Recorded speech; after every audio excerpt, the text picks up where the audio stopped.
Buenos días, estimado doctor, compañeras y compañeros de Derecho Procesal Penal. Mi nombre es José Ramón Vargas Trejo y soy estudiante de Derecho de la Unidad Ciudad de México.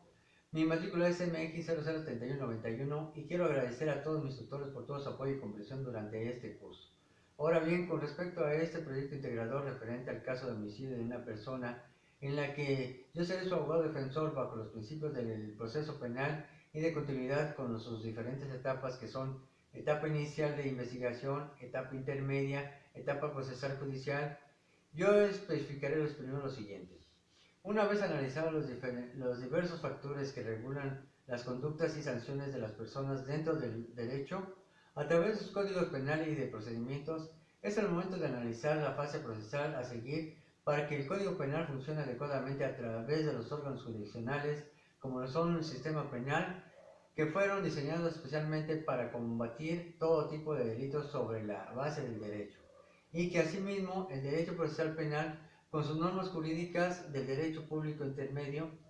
establecerán los principios así como las regulaciones de los órganos del Poder Judicial para la administración de justicia de manera pronta, expedita y transparente, como sería en el caso del señor Esteban González Salazar, quien fue acusado del homicidio por proyectil de arma de fuego en contra de Arturo González Zavala el día 22 de junio de 2019 en la calle Durango, casi esquina con Francia, de la colonia San Francisco Coyoacán, de la alcaldía Coyoacán, como a las 22 horas de ese día aproximadamente, ya que según se manifiesta en la declaración de un testigo presencial de los hechos, que narra lo siguiente en su declaración primaria ante el Ministerio Público de dicha demarcación, misma declaratoria que coincide con la del acusado de homicidio, la cual dice textualmente así: que siendo aproximadamente las 22 horas del día 22 de junio de 2019, al transitar por la calle de Durango, casi al llegar a la esquina con calle Francia de la colonia San Francisco Coyoacán, de la alcaldía Coyoacán de la Ciudad de México, observó a una persona que caminaba delante de él como aproximadamente unos 30 metros de distancia, y como dicha calle era un poco transitada por la hora que era, y aparte como dicha calle no tenía mucha luz, había poca visibilidad,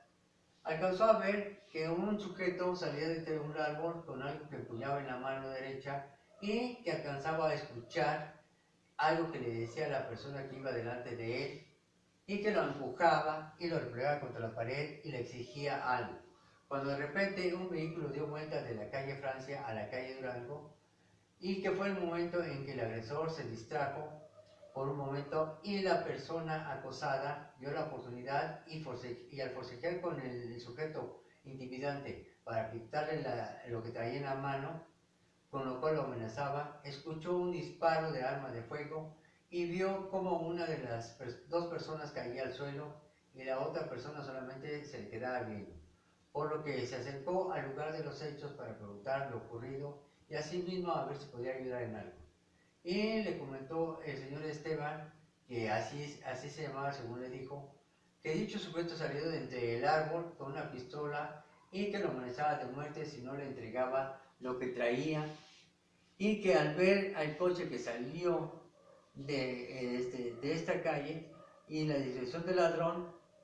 trató de quitarle la pistola y en el forcejeo el arma se disparó.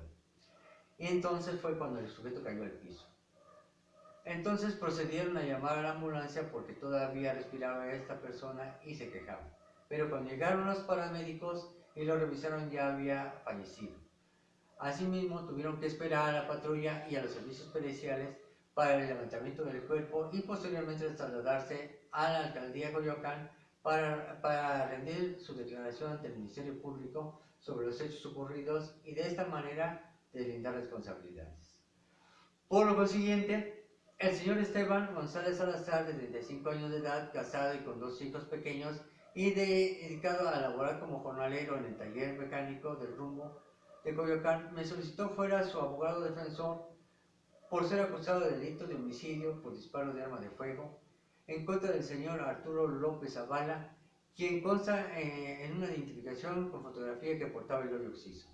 y que después de escuchar su versión de los hechos ocurridos, le dije que aceptaba el caso, pero que para este evento de litigio, como su abogado defensor, tendría que reunir todos los elementos de prueba, ya que el supuesto ladrón estaba muerto y por lo tanto no había forma de comprobar lo contrario, ya que solo existía un testigo presencial que tendría que ser investigado y para ver si este no era cómplice del hecho. Pero que nosotros basaríamos nuestra defensa bajo los términos del artículo 29 de causas de exclusión del Código Penal de la Ciudad de México, el cual dice: el delito se excluye cuando concurra una causa de atipicidad, causa de justificación o causa de inculpabilidad, y también de lo que establece el mismo artículo en su apartado B, que dice: habrá causa de justificación cuando exista legítima defensa, y también igualmente lo formaremos con lo que establece en las fracciones 1, 2 y cuarta del mismo apartado B, así como la declaración del señor Isidro Montes de Oca, testigo presencial del hecho, y que de igual manera tendríamos que pasar por algunas instancias judiciales para la resolución de este proceso de homicidio en base a los términos y procedimientos de la acusación que formulara el MP en su contra y en base a su carpeta de investigación de la averiguación previa del delito de homicidio, y que este Ministerio Público basaría en los supuestos de los artículos del Código Penal Federal y de la Ciudad de México, que establecen en su artículo 302, 315 bis, 320 de este código, al igual que por la aportación de arma de fuego de uso exclusivo del ejército, ya que estos delitos, cuyo conocimiento compete al fuero común, se sancionarán sin perjuicio a lo previsto por la Ley Federal de Armas de Fuego y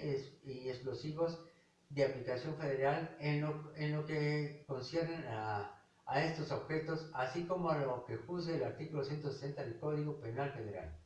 Por lo tanto, le comenté al señor Esteban, se iniciaría con la primera etapa de investigación, la cual consiste en la revisión de la escena del crimen, donde entra en acción el perito de campo para obtener información sobre el crimen, para proporcionársela a la policía de investigación, quien se la entregará al agente del Ministerio Público y el cual se la enviará al laboratorio para corroborar las primeras pruebas periciales de la muerte del sujeto y de las huellas dactilares del arma, así como el tipo de arma utilizada en el homicidio, quien a su vez se la regresará al MP, quien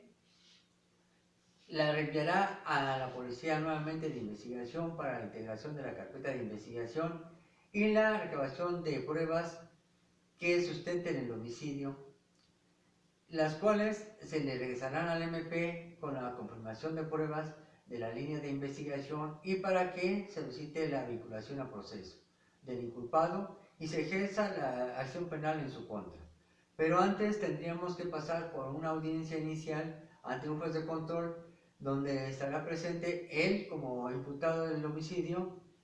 y con su abogado defensor, que sería yo, así como el Ministerio Público y los familiares de la víctima junto con su asesor jurídico, para comenzar la audiencia inicial en la que se leen los derechos al imputado y se le explica por qué está siendo investigado y acusado. Asimismo, continúa la audiencia inicial y se desahogan las pruebas con las mismas reglas de juicio oral, y posteriormente el Ministerio Público complementa la investigación en un plazo no mayor de 6 meses y en este momento se replantean las medidas cautelares para dar inicio a la etapa intermedia, en donde el MP presenta el escrito de acusación, pero en esta etapa puede ser factible que pudiera existir una inhibición de la presunción de homicidio del investigado, por considerarse que actuó en legítima defensa según en base al artículo 29 del Código Penal de la Ciudad de México que utilizamos, así como en lo que dice su apartado B y sus fracciones 1, 2 y 4, para que se compruebe claramente su inocencia, o en su defecto, porque el Ministerio Público no cuenta con suficientes elementos para fundar la acusación. Pero de no ser así, entonces el juez de control, después de haber depurado las pruebas, señalará la fecha para el juicio oral, así como el juzgado y demás diligencias a seguir. De tal forma, se declarará el auto de apertura a juicio y sería la etapa final del proceso judicial, donde se utilizaría el juicio oral ante un tribunal y 3 jueces de juicio oral, donde nuevamente estarían presentes el imputado con su defensa, que sería yo, el Ministerio Público y los familiares de la víctima, junto nuevamente con el asesor jurídico, en la cual se presentará la teoría del caso, los alegatos, el desahogo de pruebas, conclusiones de los alegatos, la clausura y por consiguiente también el tribunal dictará la sentencia, ya sea inocente o culpable, y si llegara a ser culpable todavía existe la posibilidad de utilizar el medio de impugnación, que sería la apelación,